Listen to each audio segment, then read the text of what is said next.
It is Tuesday, April 21st, 2026.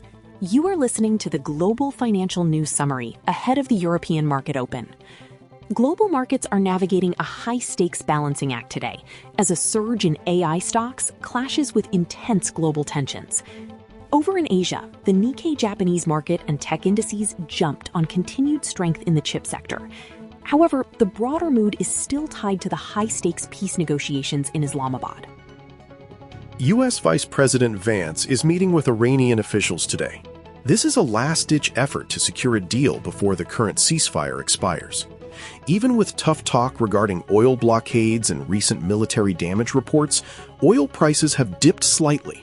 It seems markets are pricing in a small window for diplomacy. On the flip side, China is facing some structural strain.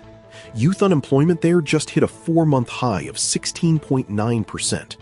This news is cooling off the recent bounce in Chinese stocks.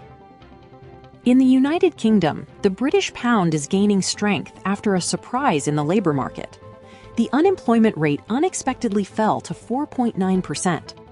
With wage growth staying sticky at 3.8%, the Bank of England may have to keep interest rates higher for longer. Looking at Europe, we are waiting on the German ZEW sentiment index later this morning. This will tell us how the Eurozone is holding up against energy shocks. But the main event for the U.S. dollar happens this afternoon. Kevin Warsh, the nominee for the next Fed chair, will testify before the Senate. His comments on interest rates and the independence of the Fed will be a major catalyst for the markets. This testimony happens right as we get a fresh look at U.S. retail sales.